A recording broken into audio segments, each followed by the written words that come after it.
Hello, I'm Ben. Welcome to the channel.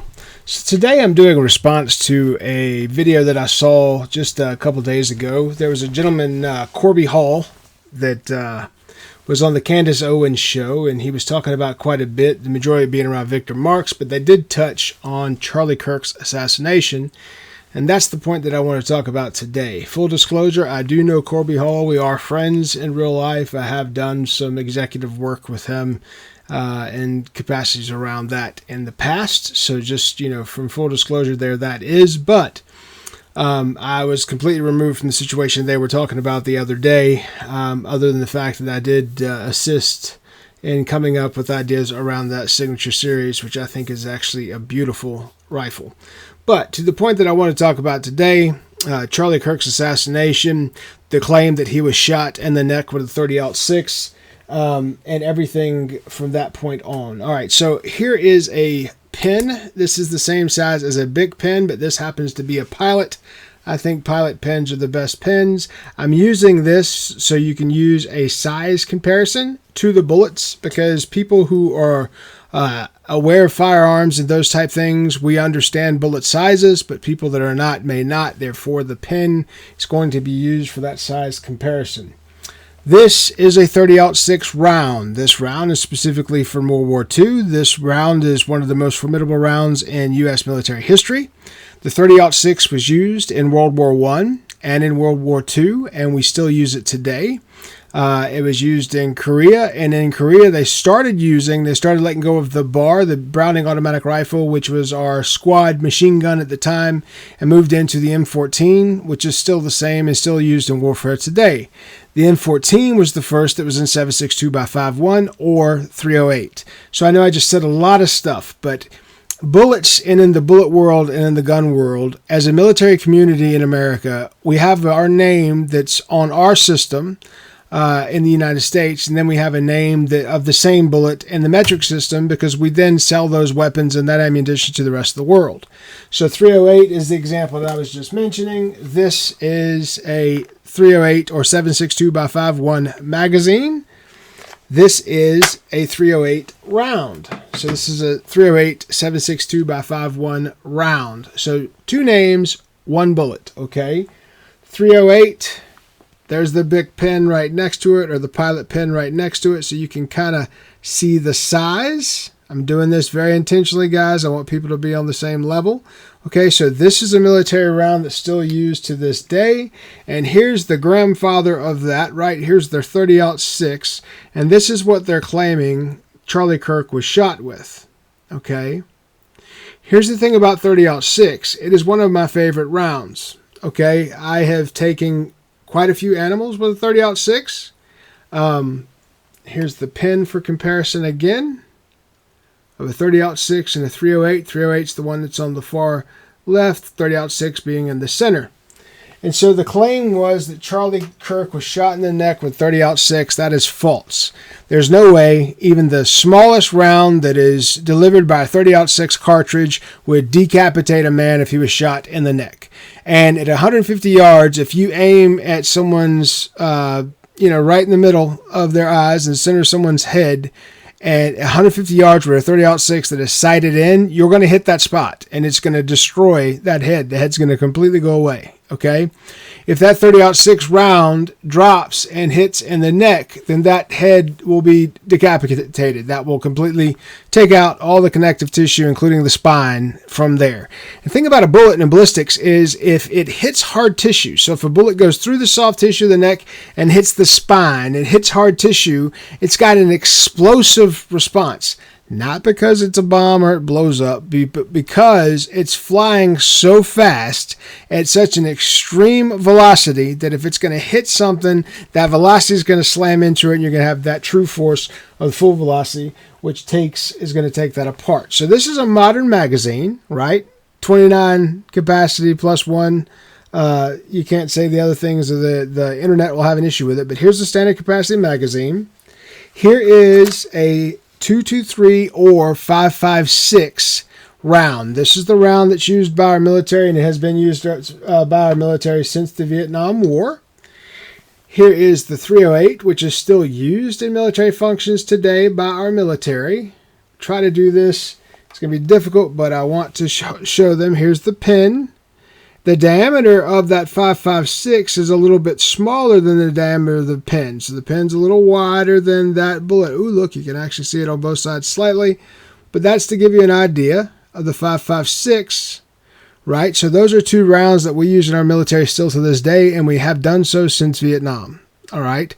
Corby, in the interview, mentioned a 300 blackout. 300 blackout is a round that is a mid-distance round,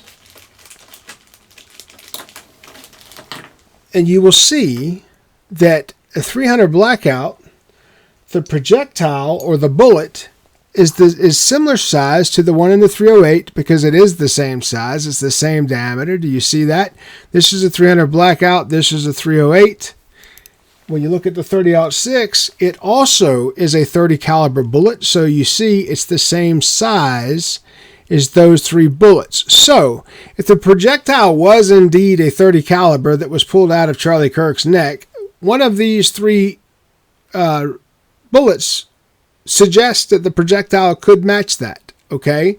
At a distance at 150 yards, the damage done by these 2 rounds, the 30-06 and the 308, would have been colossal. It would have decapitated him. It would have removed the head completely. There would be, and it would have blown straight through, okay? So the idea, there was a camera view from behind. Whatever hit him in the neck did not blow straight through. You saw that his necklace flew off and then fell straight to the ground. It wasn't blown off and flying off in a different direction, which if one of these 2 bullets would have hit, that's the kind of velocity that would have been included. So that's your 30-06. They claimed it was this one, which is impossible. Then they started suggesting it was this one, which would have hit the same, which is impossible. And there are those 2 rounds compared to that pin. Okay? Now, here is the 5.56, which is a current military round. And here is a 300 blackout right next to it. Okay? So you see, compared to the pin, how small those are. The reason the bullet size matters, guys, is that's how much powder you have in the cartridge. So the powder in there, it explodes and pushes the bullet down the barrel out this way, which is how you get the velocity. So the less of a powder keg you have, the less intense this is going to be, the softer it's going to hit. The more powder you have, so when you're talking about these 2 rounds, the more powder that you have, the harder it's going to hit, the higher the velocity. So the highest velocity here would be the 30-06, then the 308, then the 5.56, then the 300 blackout. Because see, the 5.56 has more powder than this does because the bullet goes down to this point, and it's a much larger projectile, where this one's a much smaller projectile, so it will fly faster with less force behind it, less gunpowder. All right, so I've said a lot. My theory is none of these hit Charlie Kirk. I don't think Charlie Kirk was shot. I think Charlie Kirk had some type of explosive or incendiary device around him, most likely in the microphone, because where he held the microphone, it would have been at about throat level. I think that exploded and it hit him in the neck as it was designed. Charlie Kirk was sitting on a platform. He was raised up suspiciously high. If you look at the video where Charlie Kirk was shot and killed or assassinated, whether it was a bullet or not, right? They claim that he was shot. I don't think that's an appropriate claim. I think there was a noise like a gunshot. How do I know? Because people said that. But we in America, and from a military standpoint and a standard citizen standpoint, we have air rifles, we have blowguns, we have dart guns, we have propulsion guns, we have bows, we have different things, slingshots, that can send a projectile that is that size fast enough to do the damage that this one did without blowing through his neck and doing more damage than what was done. One of the things that you saw in the video, there was no blood on the ground, which suggests that velocity was not that great. There was not terminal velocity, which blew through the target and threw blood everywhere and did all of that. So my point is, and I'm saying this because I think Corby stepped on a good suggestion, if a 30 caliber round was used at 150 yards, 300 blackout would drop at 150 yards, and if someone was trying to shoot him in the head, 300 blackout may have fallen far enough to hit him in the throat. That's a possibility if you're saying it absolutely was a 30 caliber round, okay? Because the projectile in this round is the same as the projectile in a 30-06 round, right? But as you see, the suggestion, where's the green pen? There it is, that a 30-06 was used is completely and utterly false. Completely and utterly false. And here's how I know. I've been shooting 30-06 my entire life. I took a deer when I was 16 years old or 17 years old with a 30-06. I shot the animal at 50 yards. The bullet blew straight through the animal, went through both shoulders, both rib cages, through his heart, and through the other side, and the animal ran 80 yards. 30-06. Blew straight through the animal that weighed 150 pounds. Okay? 20 years later, 30 years later, I shot another massive buck that weighed 206 pounds with the same rifle at 132 yards. The bullet went straight through both shoulders, went straight through the animal at 132 yards, and killed that animal right there as a 30-06. The reason I'm saying this is there's absolutely zero chance that a human neck at 150 yards or less stopped a 30-06 bullet and the bullet did not blow through. There is zero chance. That's absolutely impossible. That did not happen.